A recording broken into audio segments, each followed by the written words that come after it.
Hola, ¿qué tal? Bienvenidos al canal del San Junior. Y ahora vamos a empezar una serie nueva de videotutoriales en una nueva lista de reproducción, lo que va a ser un temario más o menos completo, avanzaremos, de electrónica de potencia.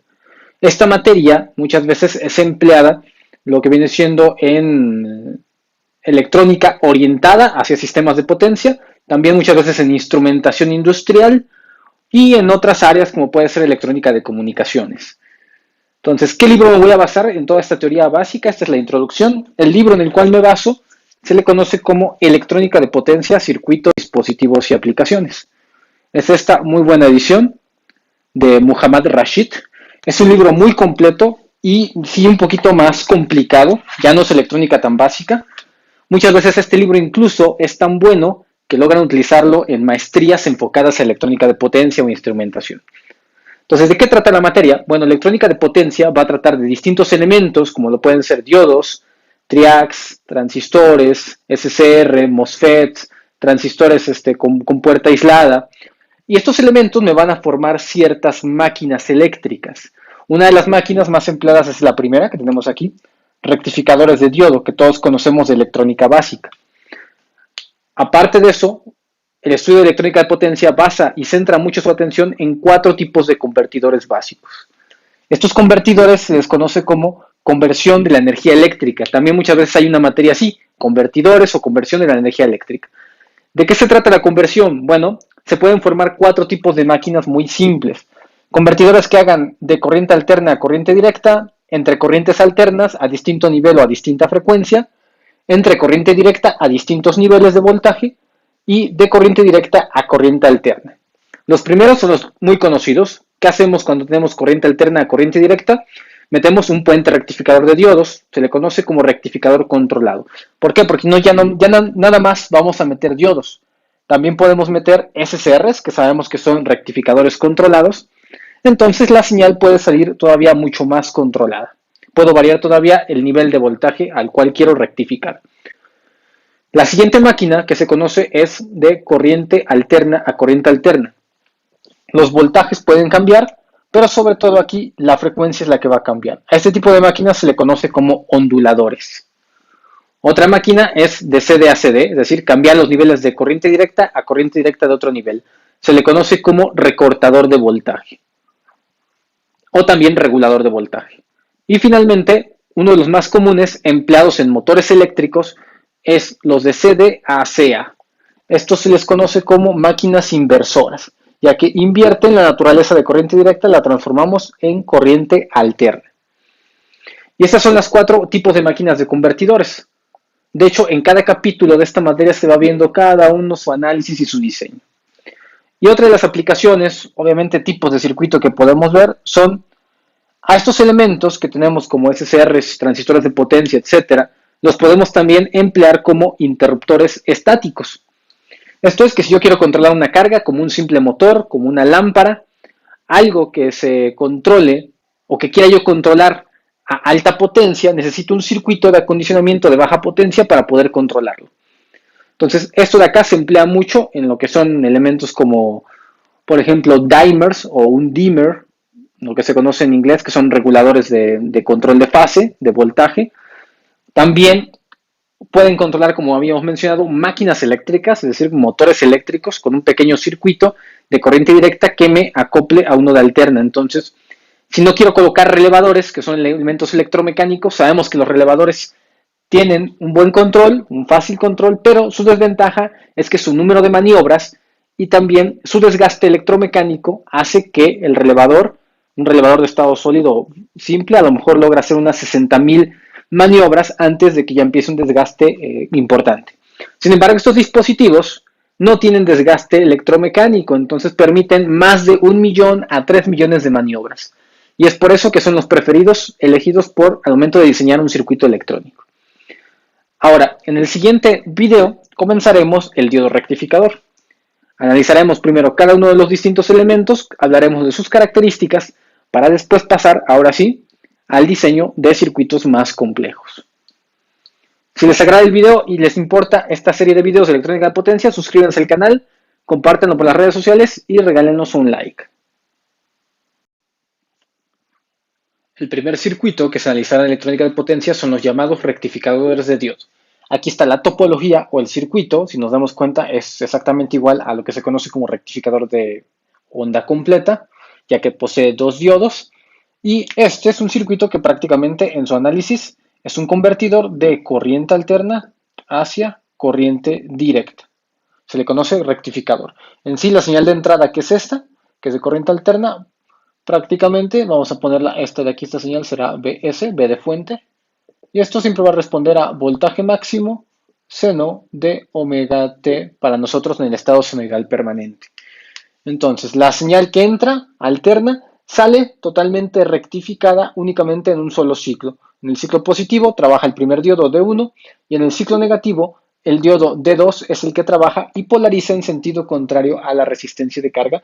Por eso aparece en el sentido opuesto, no aparece abajo, sino aparece totalmente en el ciclo positivo. Como segundo ejemplo de los circuitos, al analizarlos en electrónica de potencia, encontramos el convertidor de CACD. Este es un convertidor que puede ser monofásico, como lo vemos aquí, utiliza dos tiristores conmutados naturales, como se ve en la figura que tenemos aquí. El valor promedio del voltaje de salida se puede controlar variando el ángulo con el cual vamos a disparar a cada uno de los dos tiristores. El voltaje de salida se controla variando el tiempo de conducción de un triac con el ángulo de retardo, como lo hemos mencionado. Este tipo de clase de convertidores de voltaje también se le llama controladores de voltaje DCA. En otras palabras, si nosotros tenemos aquí nuestra señal de entrada, que es esta, aquí obviamente se pasa aquí con el transformador, reduce un poco la señal, y en cada ciclo, en el ciclo positivo conduce este tiristor, el T1, y en el ciclo negativo puede conducir el tiristor de 2. Ya vimos que, dada este tipo de conexión, si esta parte la nombramos como tierra, o esta parte como el común, entonces hace que la polarización del tiristor que maneja el ciclo negativo cambie hacia el ciclo positivo, dada la orientación y la conexión de este circuito. De tal manera que podemos controlar tanto el ciclo positivo como el negativo, haciendo que el disparo del tiristor se retarde para poder controlar el ángulo. Obviamente, si controlamos el ángulo, controlamos la cantidad de voltaje que recibe la carga, la resistencia de carga. De toda esta señal de voltaje no es lo mismo recibirla toda que recibir nada más una pequeña porción de fracción. El voltaje como tal promedio será prácticamente el área que existe bajo la curva de esta señal eléctrica. También en el número 3 tenemos convertidores de CA a CA, es decir, de corriente alterna entre corriente alterna. Estos convertidores se usan para obtener un voltaje variable de CA, con una fuente fija de corriente alterna y un convertidor monofásico con un triac, tal como lo vemos aquí. El voltaje de salida se controla variando el tiempo de conducción del triac, o mejor dicho, el ángulo de retardo de disparo alfa. Esta clase de convertidores de voltaje también se llama controladores de voltaje de CA. Entonces, esto de aquí que vemos, el triac me permite una conducción tanto en los dos sentidos, tanto en de positivo a negativo y al revés. En este caso, muy similar a lo que vimos en el ejemplo anterior con el tiristor, con el CCR, el triac puedo variar el ángulo de fase, pero aquí se varía en los dos lados, tanto para el ciclo positivo y tanto para el ciclo negativo. Esto me permite, obviamente, si acá tenemos una señal de alterna, y reducimos el valor, acortamos el ángulo de disparo o lo alargamos, vamos a variar a la vez el voltaje, ya que estamos variando la cantidad de área que recibe la señal de la carga hacia la salida R. Ahora, los convertidores también existen de CD a CD a distintos niveles, también muchas veces llamados recortadores. Un convertidor se llama también recortador de picos o regulador de conmutación. Aquí vemos un recortador utilizando un transistor denominado Q1. Bueno, en realidad es un IGBT, es un transistor con compuerta aislada. Y lo que tenemos aquí es que el voltaje promedio de salida V sub 0 se va a controlar haciendo variar el tiempo de conducción del transistor Q1. Si es el periodo de recorte, entonces el periodo T1, esto es igual a gamma por T, lo cual se despeja aquí, gamma es igual a T1 sobre T. Se le llama ciclo de trabajo del recortador. Esta fórmula va a ser importante para este tipo de convertidores. Ahora, en otras palabras, lo que nosotros aquí queremos entender es cómo funciona esto. Bueno, acá tenemos la señal de voltaje compuerta emisor, que es esta, es una señal de control que va a la compuerta del transistor, del IGBT. La señal puede ser 1 o 0. Si es 1, conduce, es decir, se cortocircuita. Si es 0, está abierto el transistor.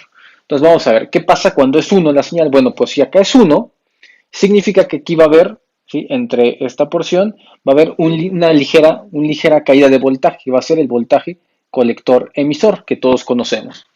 Entonces, va a haber una ligera caída aquí, va a conducir, y entonces conduce, encuentra un camino cerrado, de este lado, encuentra al diodo DM en bloqueo, y entonces lo único que recibe es la resistencia de carga, recibe el voltaje V sub 0, ¿ok? Con esto lo que tenemos es que el voltaje V sub 0 va a ser una porción del voltaje total, porque hay una caída aquí y lo que le resta, lo que aquí absorba una caída, lo que le resta le va a quedar acá. Supongamos, acá dan 5 voltios y la caída de voltaje me provoca 1 voltio.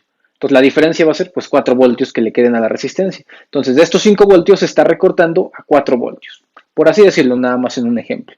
Ahora, esto es cuando la señal de control es 1. Vean, aquí está el voltaje de la fuente, que es un voltaje mayor, y se recorta normalmente con esta línea punteada al V sub 0, que está dado por esto, por el ciclo de trabajo. Ahora, ¿qué pasa cuando al transistor le mandamos un 0? Cuando el transistor recibe un 0, el transistor está abierto. Y si está abierto, no conduce corriente. Y al no conducir corriente, este camino está abierto, entonces la corriente nunca llega a la resistencia. El voltaje solamente se queda acá. Se queda en circuito abierto, o sea, no hay nada más que hacer. Entonces la resistencia está completamente puesta aquí a tierra, no tengo con quién medir la referencia y entonces el voltaje en la resistencia, al no haber corriente y no haber una caída de voltaje acá, que provoque también aquí una corriente, una caída de voltaje, pues al no haber corriente, pues por ley de Ohm, la voltaje en la resistencia también sería 0, lo que vemos justo aquí. Y ese ciclo se sigue, es un ciclo que va a continuar indefinidamente. Los convertidores de CD a CA también se le conoce como inversores. En esta figura lo que vemos es un inversor monofásico a transistor. En general estos transistores son compuestos por MOSFETs, que son tipos especiales de transistores. Si los transistores M1 y M2 conducen durante medio periodo, bueno, en este caso no es M1 M2, sino más bien sería M1 y M4, entonces aquí la conducción siempre va cruzada, mientras que estos dos conducen al mismo periodo de tiempo, mientras que en el segundo periodo de tiempo conducen M2 con M3, siempre de esta manera, cruzando el tipo de funcionamiento. El voltaje de salida se considera ya alterno. El voltaje o el valor del voltaje puede controlarse variando el tiempo de conducción de los transistores. Entonces, es decir, si nosotros aquí tenemos nuestras gráficas y hacemos conducir primero, sabemos que aquí viene una señal en directa, entonces es todo el tiempo positiva con respecto a así, positiva con negativo. Entonces viene así. En ese instante se manda una orden en M1 y en M4 a conducir, lo cual hace que cierre este pedazo con este. Entonces, al pasar la corriente pasaría en este sentido. Al pasar en este sentido, polariza aquí más y aquí menos. Y entonces tenemos una señal que se entrega hacia la resistencia. La señal es, con respecto a esta, es positiva con positiva. Entonces, es decir, me queda así. La señal sería la primera del ciclo, ¿sí? En el segundo instante, cuando se da el periodo T medios, es decir, a la mitad del periodo, ahora lo que se hace es conducir a M2 y a M3 bloqueando estos dos transistores, es decir, no activándolos, entonces cambia la conmutación, ahora conduce M2 y M3, que son este, y entonces veo toda la señal que va a pasar por aquí, lo encuentra bloqueado, entonces tiene que llegar por acá, y ahora circula una corriente en este sentido, en el sentido contrario. Con lo cual esto polariza en forma contraria o al revés a la resistencia de carga. Al polarizarlo esto al revés, entonces encontraremos la misma señal de directa, pero con polaridad opuesta, tal como lo vemos aquí. Misma señal, es decir, el mismo valor, pero ahora polarizada opuesta, y esta es la forma de onda que se entrega a la resistencia de carga. Con esto el voltaje de salida, o el voltaje V sub 0, que es voltaje a la resistencia de carga, lo encontramos así. Primero, cuando conducen dos transistores, dos MOSFETs, encontramos del lado positivo. Cuando conducen los otros dos MOSFETs, polariza la resistencia al revés, entonces lo encontramos en el lado negativo. Y de esta manera encontramos ya una señal de directa que en la salida se entrega una en alterna.